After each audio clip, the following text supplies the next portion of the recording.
What's going on, guys? My name is Joe. You can find me everywhere online at TattooedTheist. You can also go to TattooedTheist.com to find all the links to all the stuff.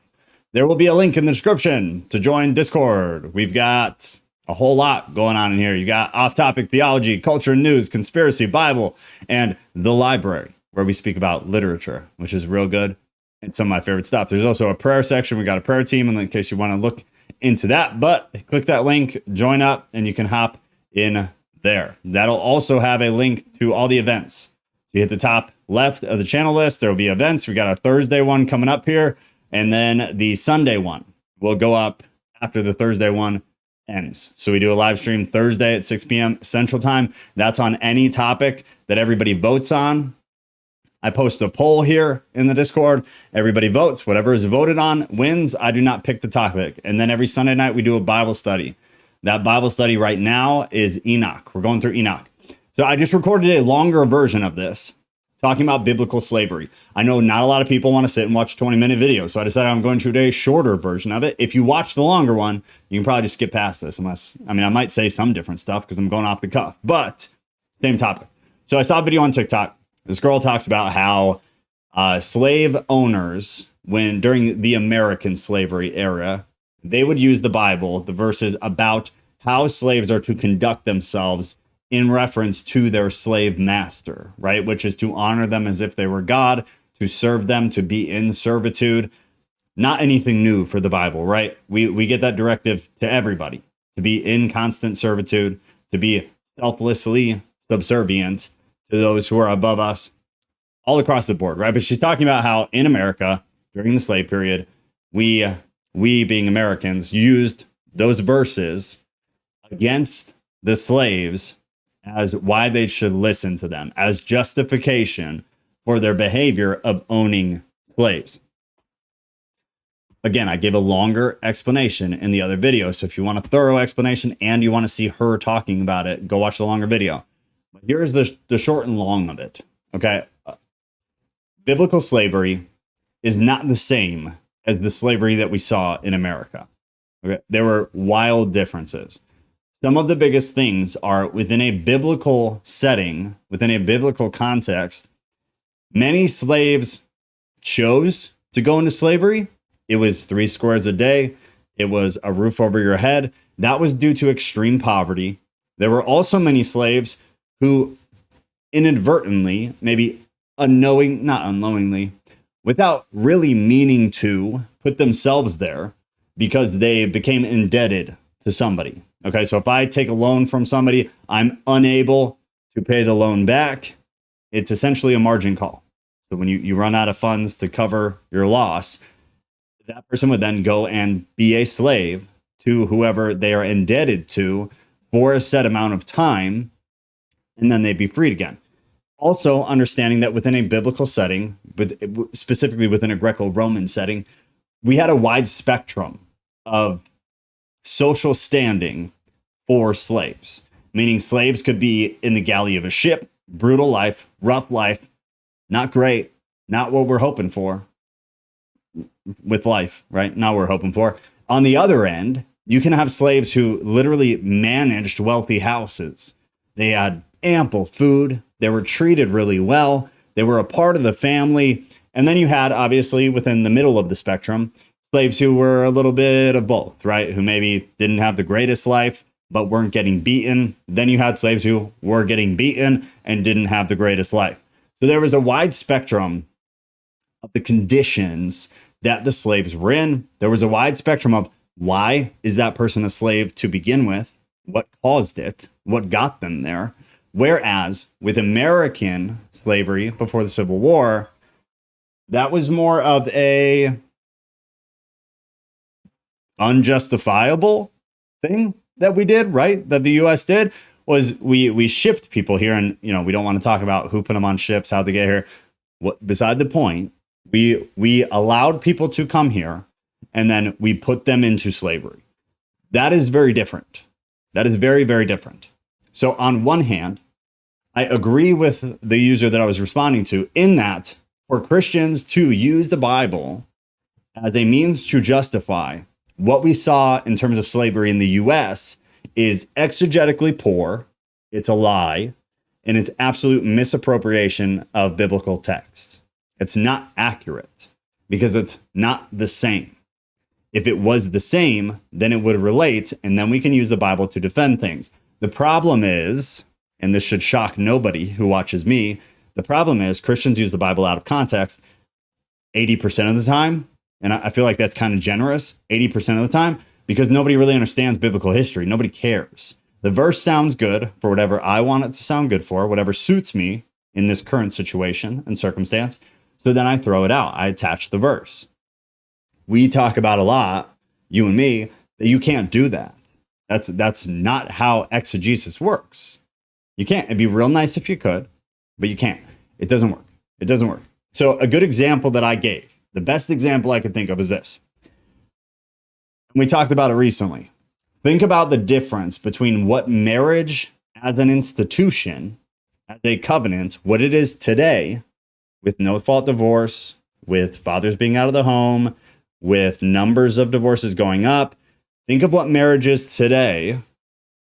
Think of what marriage was during biblical times. So the directives within the Bible concerning marriage, who were they written to? They were written to people during that time. They were not written to you. They were not written to me. So for us to use them, the biblical references to marriage in our current time, 2023, to try to understand, well, how should we be doing marriage today? What are the rules? What are the guidelines? At its face, I think it's illogical. I don't think it makes sense because the institution itself, the thing that we're trying to unravel, is entirely different. So if the rules in the Bible, the guidelines in the Bible for marriage worked for that time, that's great. And they did, because that's what marriage was back then. Today, you'd be real hard pressed to say that's what marriage is today. Marriage today is not becoming one flesh. Marriage today is just dating with the contract. You can get out of the contract at any time for any reason with no cause. That wasn't the case back then. It was a real big deal to get a divorce. It was a social stigma. It was a problem. It was not the same. It was not the same. So, and I get that's an unpopular opinion, whatever, but it's the truth, right? Whether you agree with me or disagree with me on what I'm saying specifically within this context, you have to agree with me that marriage today is very, very different than what marriage has been historically. Even marriage 70 years ago was wildly different than it is today. We didn't get no-fault divorce until Reagan. That wasn't that long ago. So marriage has come a long way, and in my humble opinion, went off a cliff in the wrong direction, the wrong way, but it's changed. It's changed a lot. So within this context of slavery, we're in the same zone. We're in the same zone. Slavery, we say slavery, it's as if it means one thing. Okay, no, it doesn't. Slavery means many different things to many different people and many different things to many different cultures. Slavery still exists today. And in fact, today, we have more slaves currently, right now, than we ever have in all of history, in all of human recorded history. We have more slaves today, and that's within the sex slavery industry. More today than ever before, all of human history, at least that's been recorded, that we are aware of. So slavery is not gone anywhere. But still, when we say slavery, most people think of what happened in the US. I would venture you to get out of that perception, because that slavery is over, and you can argue cultural stuff going on right now. Let's put it aside. We have millions of women, children, and boys and men still, but a smaller percentage, who are in slavery today. Today. Would we use these Bible verses to defend the sexual slavery that is happening in the entire world today? Hell no. Why? Because it's inhumane. Slavery is inhumane. Any situation of slavery, whether it's what's happening today with sex slavery, whether it's what happened in the US, or whether it's what was happening during biblical times. If it's any situation where a person is forced into servitude against their will with physical violence or coerced with threats, that is, from my opinion, that is inhumane. That is unjustifiable. It is inexcusable, and you can't get past that. The issue is that, as I started this video with, biblical slavery was not always that case. So our hope, at least from what we understand about biblical history, is that those verses were not directed to slave owners or slaves who were in an abusive situation, because that wouldn't align with anything else the Bible teaches. So this is when I tell you guys, you have to aggregate the information. Take all of the Bible. What is the general morality of the Bible? It's to love people. It's to take care of people. It's to be in service to people, not to be held as a slave in service to you against their will, but to willingly be in an act of servitude, basically at all times, and to all people, not to a master. Then also considering marriage. We get slavery input in Ephesians, and we get marriage input in Ephesians. The way that the Bible talks about marriage is very similar to the way it's talking about slavery.